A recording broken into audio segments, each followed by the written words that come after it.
Today's lesson, we're going to go over how to color in this little sun. Make sure you visit our website, that's jmg-studio.biz, to download this free lesson. Hey, it's John-Marc and welcome to today's lesson. We're going to be going over this fun little sun, how to color them in techniques. I'm currently using Photoshop, so you could use whatever traditional method you like, color pencils, markers, or even watercolors. Technique is more like a watercolor, I should say. So make sure you also go to our website because I have a free version of the black and white line art that you could just download and practice whenever you want to, or you can use that for your step-by-step techniques and draw it yourself and then color. And I would love to see some of your drawings colored in. All right, so let's get back to the study right now. So as you can see, the first thing I was playing around with right now is just laying out the basic color, the flat colors, and now I'm building in with some tone, a little bit darker, and now I'm adding some highlight around the outer edge. Let me also clarify, this is not me working at this supersonic speed right now. I am basically speeding up this process so that it doesn't take as long. But I wish I could color that fast and draw. So this is just to speed things up so that you guys can see. Again, working in Photoshop, I'm creating my own little watercolor brushes that give me the flow. So it's the pressure of my stylus that I'm using. And the harder I press, the more color or ink comes out, and lighter, less pressure. It's a little bit more of a blending in a method. So as you can see there, I have my color palette all the way to the top right, and I'm just using that just so that you can see when I choose a color. Like right now, let's study the eyes. So I laid a flat color in first. All right, now coming with a little darker, I'm just giving it a little darker, a little bit on the bottom on both sides. And then I'm going to come back with the lighter one, and I'm going to try to just make it like a curve in there.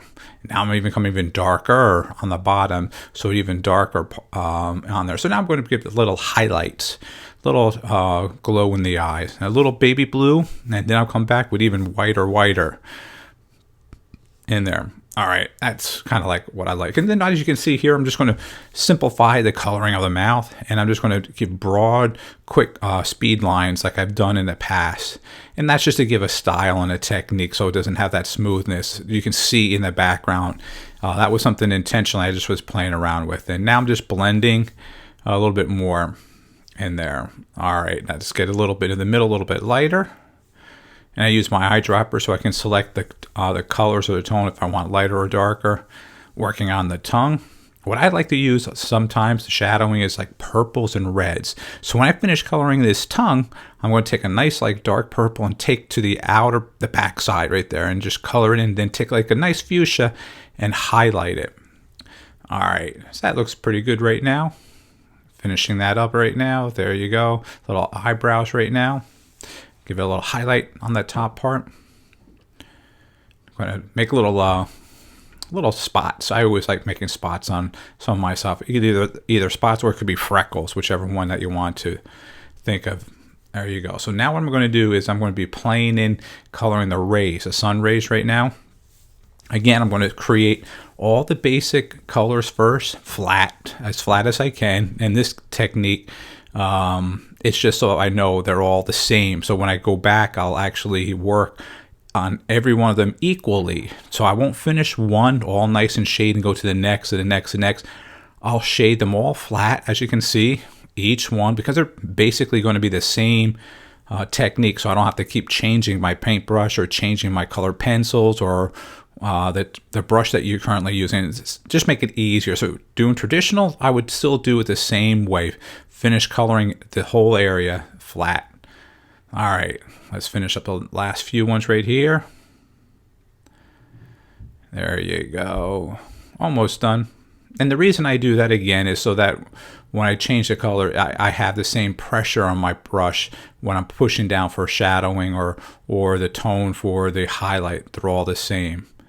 All right, so now this is what I'm sharing right now. So this is like the darker color, equally going all the way around, pressuring it, giving a little three-dimensional shadowing technique to it, working way all the way around consistently. Just go by your eye and flow and feel where you might need some more or less, and just keep pressing or shading more. I'll come back, add a little bit darker, and add the highlight on there as well.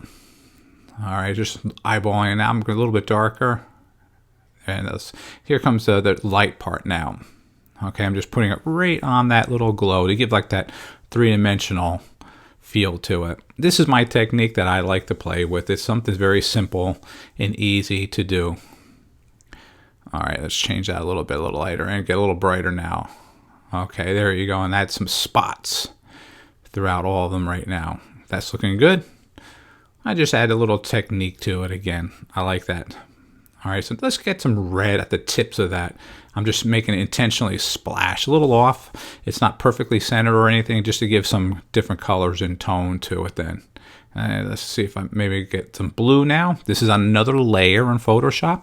It's a layer lower than the top part that I was coloring in. Just going to make some sky, some light and dark blue, blending them together, and come back with some white and add some very simple clouds on the bottom as well. All right, coming back with a lighter blue, blending it into the background. That's even lighter than that. Yeah, it's a get lighter, a little lighter, still lighter. There you go. That's better. Clean up. So it's a little bit blending. Okay. All right. So now I'm just going to create like little low clouds underneath the sun, or behind the sun rather. So I'm doing first is just some basic shadowing right now, like a fuchsia, again, like a dark purple. Add that in there, and then I'll come back again with some more white. So it kind of gives you a layering effect when coloring it in. And let's add another one right below that. There you go. That's looking good. And when we finish everything, make sure we sign and date it. And thanks for watching this video, and have a great day. Don't forget to visit our website. That's jmg-studio.biz. If you enjoyed this video, maybe you should take a look at our bookstore and download or purchase How to Draw 50 Different Fish.